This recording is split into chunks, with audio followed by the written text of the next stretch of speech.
Ash Wednesday, 1930.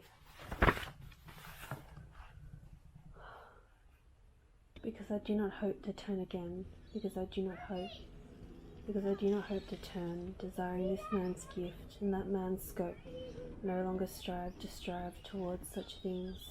Why should the aged eagle stretch its wings? Why should I mourn the vanished power of the usual rain? Because I do not hope to know again the infirm glory of the positive hour, because I do not think, because I know I shall not know the one veritable, transitory power, because I cannot drink there where trees flower and springs flow, for there is nothing again, because I know that time is always time and place is always and only place. What is actual only for one time and only for one place. I rejoice that things are as they are, and I renounce the blessed face and renounce the voice, because I cannot hope to turn again. Consequently I rejoice, having to construct something upon which to rejoice, and pray to God to have mercy upon us. And I pray that I may forget these matters that with myself I too much discuss, too much explain, because I do not hope to turn again. Let these words answer for what is done, not to be done again. May the judgment not be too heavy upon us, because these wings are no longer wings to fly, but merely vans to beat the air which is now thoroughly small and dry, smaller and drier than the will. Teach us to care and not to care. Teach us to sit still. Pray for us sinners now or at the hour of our death. Pray for us now and at the hour of our death.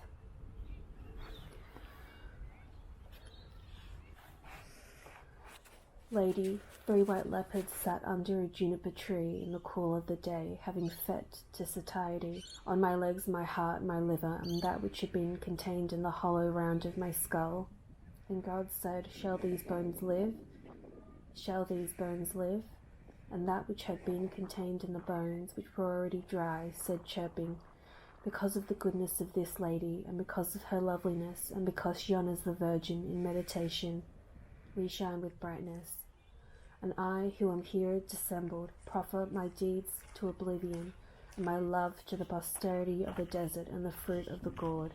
It is this which recovers my guts, the strings of my eyes, and the indigestible portions which the leopards reject. The lady is withdrawn in a white gown to contemplation in a white gown.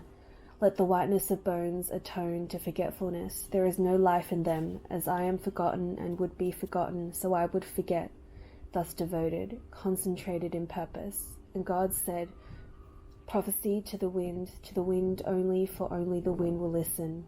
And the bones sang, chirping with the burden of the grasshopper, saying, Lady of silences, calm and distressed, torn and most whole, rose of memory, rose of forgetfulness, exhausted and life-giving, worried and reposeful, the single rose is now the garden where all loves end, terminate torment of love unsatisfied, the greater torment of love satisfied, end of the endless, journey to no end, conclusion of all that is inconclusible, speech without word, and word of no speech, grace to the mother for the garden where all love ends. Under a juniper tree the bones sang, scattered and shining. We are glad to be scattered with a little good to each other, under a tree in the cool of the day with the blessing of sand, forgetting themselves and each other, united in the quiet of the desert. This is the land which ye shall divide by lot, and neither division nor unity matters. This is the land. We have our inheritance.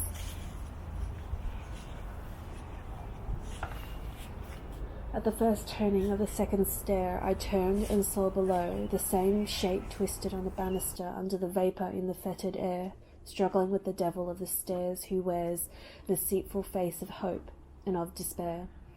At the second turning of the second stair, I left them twisting, turning below. There were no more faces, and the stair was dark, damp, jagged, like an old man's mouth drivelling beyond repair, or the toothed gullet of an aged shark. At the first turning of the third stair was a slotted window bellied like the fig's fruit, and beyond the hawthorn blossom in a pasture scene, the broad-backed figure dressed in blue and green enchanted the Maytime with an antique flute. Blown hair is sweet, brown hair over the mouth blown, lilac and brown hair, distraction, music of the flute, stops and steps of the mind over the third stair. Fading, fading, strength beyond hope and despair, climbing the third stair. Lord, I am not worthy, Lord, I am not worthy, but speak the word only.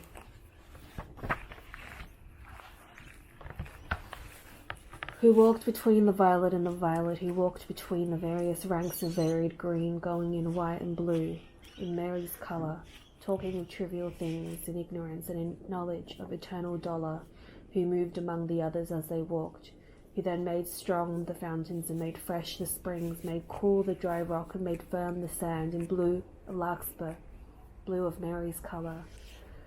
Savegna vos, here are the years that walk between, bearing away the fiddles and the flutes, restoring one who moves in the time between sleep and waking, wearing white light folded, sheathed about her, folded, the New Year's walk, restoring through a bright cloud of tears the years, restoring with a new verse the ancient rhyme. Redeem the time, redeem the unread vision in the higher dream. While jeweled unicorns draw by the gilded hearse, the silent sister veiled in white and blue, between the yews behind the garden god, whose flute is breathless, bent her head and sighed, but spoke no word. But the fountain sprang up, and the birds sang down, redeem the time, redeem the dream, the token of the word, unheard, unspoken. To the wind shake 1,000 whispers from the yew, and after this our exile.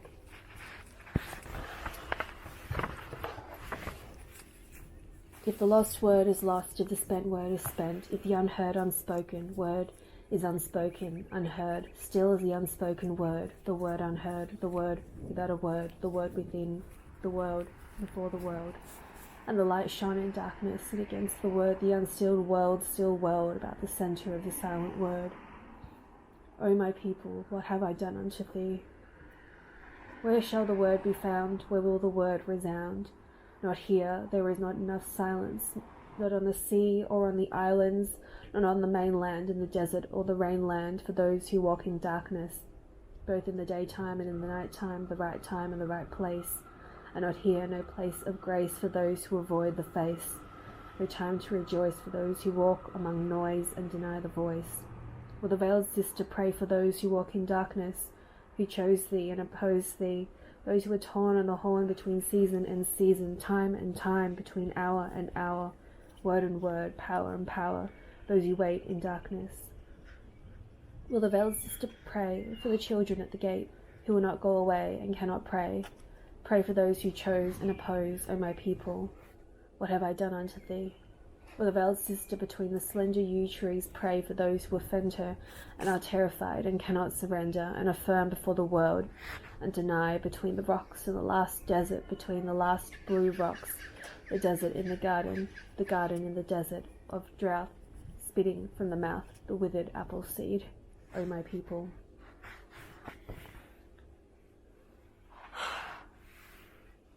Although I do not hope to turn again, although I do not hope to turn, wavering between the prophet and the lost in this brief transit where the dreams cross, the dream cross twilight between birth and dying. Bless me, Father, though I do not wish to wish these things from the wide window towards the granite shore.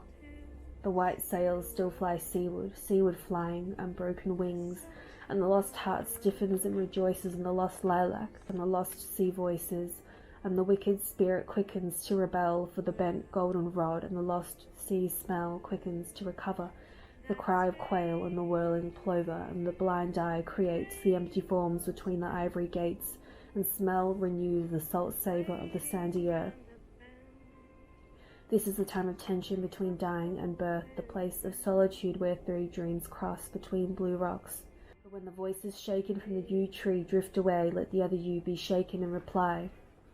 Blessed sister, holy mother, spirit of the fountain, spirit of the garden, suffer us not to mock ourselves with falsehood, teach us to care and not to care, teach us to sit still, even among these rocks, our peace in his will, and even among these rocks, sister, mother, and spirit of the river, spirit of the sea, suffer me not to be separated, and let my cry come unto thee.